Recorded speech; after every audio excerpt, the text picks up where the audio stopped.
This week on MacIver the Lizard.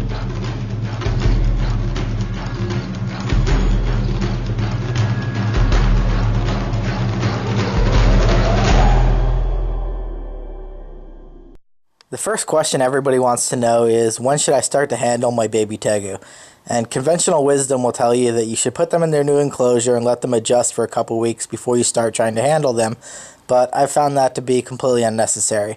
I've had 3 Tegus before, and all 3 of them were crawling up onto my hands after just a couple days. Now, one thing you need to remember is that Tegus don't like sitting still in your hands. So don't try to pick up your Tegu and hold it still in order to tame it. That's going to fail. You're not going to help build trust at all. What you really want to do is you want to let them crawl around on you, and you want to let them know that you're something that they can use to do something they want to do. So a good example is letting them crawl on your hand to get out of their enclosure, and then immediately setting them down on the ground to let them explore and go do their own thing. Now, they love exploring. They're very curious little animals, and they learn very quickly. So as soon as they learn that your hand is a free ticket to get out and go do their own thing, they're going to try to climb up on you every instance they get. When you walk in the room, they're going to run over to the side of the cage, and they're going to be like, "Hey dude, stick your hand in here, pick me up, I want to walk around." How do you build trust with your new Tegu? Well, the simple answer is that you want to let them come to you as much as possible and not overwhelm them. So you want to pick them up slowly, and then you want to put them somewhere where they can crawl around and get used to you. Some people will sit in the bathtub with their Tegu with no water, just to have a small enclosed space so the Tegu is forced to walk around on your legs and get used to you. I just use the living room, so I pick them up slowly, go sit in the middle of the living room, set them on the ground, and let them walk around and get used to me. Now, in the event that your Tegu won't let you pick them up in order to do this, what you want to do is spend a little bit of time just hanging out near them, let them get used to you being close to them, then put your hand a little bit closer. Just keep getting closer to him without freaking him out. If he starts to freak out, then you want to back up a little bit and give him more space. But just get him used to you being around to the point where you can touch him on the head, pet him a little bit, and then eventually slowly slide your hand under him and pick him up. And then once you get to that point, it's pretty easy. You just basically want to let him walk around you and get used to you. Now, it's important to Tegu-proof your house as much as possible. We just moved in here, and Mac's full grown now, so I didn't block off all of these cracks that I would if he was a baby. But all these places, like under and between appliances, don't underestimate how small a crack these guys can fit in. So especially kitchens and bathrooms, like all these cracks between appliances, duct tape is going to be your best friend here. Also in cabinets, like a lot of the times when they build houses, they leave big holes in the wall where they put pipes through. So you should really duct tape around all those holes where pipes go in and out, because there's usually enough room in there that if your Tegu gets into a cabinet, he can crawl into one of those holes and get lost in the wall. You also want to make sure to plug unused electrical outlets with these little cap thingies so that they don't stick their tongue in there and get electrocuted. So there's 2 main reasons you want to Tegu-proof your house as much as possible. The first one's pretty obvious. You don't want your guy to get hurt or to get stuck in any walls or anything and lose him. But also, you don't want to be in a position where you have to chase him down in order to protect him from something, because then he's going to associate you with chasing, and it's going to hurt the trust building process because he's going to think about running away every time he sees you. The question of hand feeding is one of the most controversial out there, and most people will say that trying to hand feed a large lizard like a Tegu is a recipe for disaster. But if you look closely, the people with the best relationships with their lizards are very often the ones that are hardcore advocates of hand feeding. Now, MacGyver's been hand fed pretty much every meal since he was a little baby, and he's turned out to be a complete puppy dog. Now, the reason most people will say that you shouldn't hand feed a large lizard like a Tegu is because they'll associate your hand with food.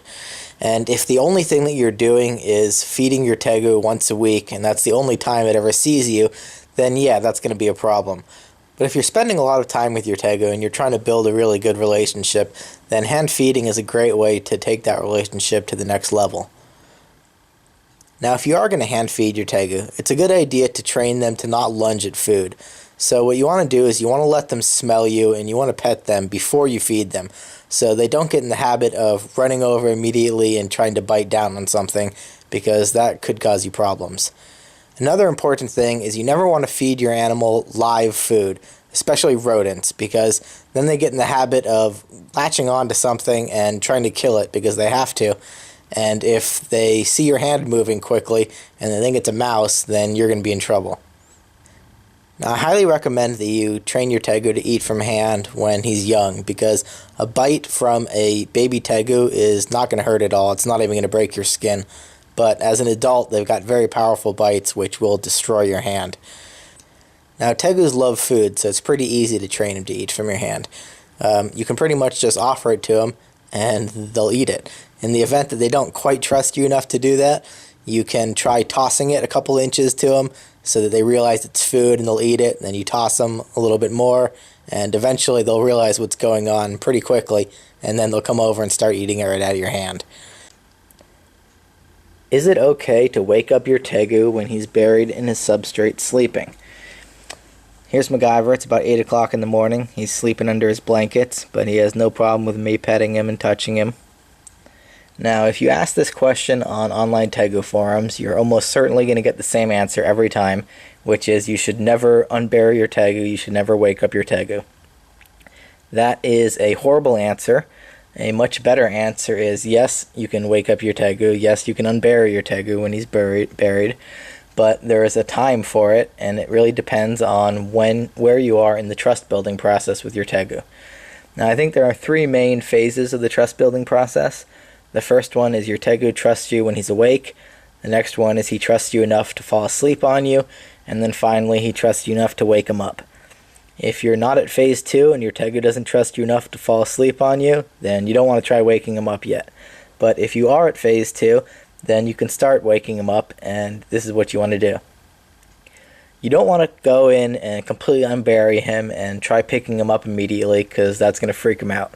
So what you want to do is you want to dig around in the substrate a little bit until you touch him, and then he's going to wake up by himself. And the first few times what he's going to do is he's probably going to wake up really quickly, jump out of his substrate like a bat out of hell, and he might even try to huff and puff and whip you with his tail or something. That's to be expected the first few times. It's the first time anything's ever woken them up and they're expecting to be eaten, so it's normal. Don't worry about it. But that's not going to last long. They're going to learn pretty quickly that you're not trying to eat them.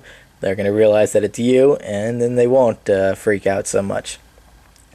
Now, after a couple times, what they're probably going to do then is they'll get to the point where when you touch them, they just huff and puff a little bit and maybe stick their head out of the substrate. That's good progress. We're not quite there yet, but after a few more times, what's eventually going to happen is they're going to get to the point where they start ignoring you because they know that you're not trying to eat them. And then it's when you get to this point that you can unbury them and pick them up.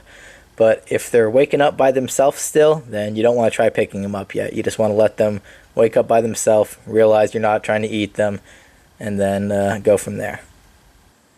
So what's the deal with free roaming?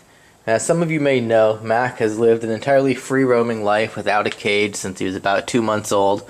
This is the little area that we have set up for him. If you're curious as to how I made this and what's going on, you can check out the video in this link right here. Now, I can't recommend this to everyone because it's very difficult to do, especially depending on where you're living, because it's hard to keep up the humidity and such.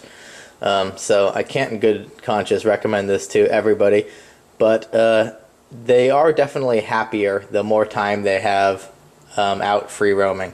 So you do need to make sure that you have an allowance of a couple hours a day at least that you can let your Tegu out of the cage to roam around.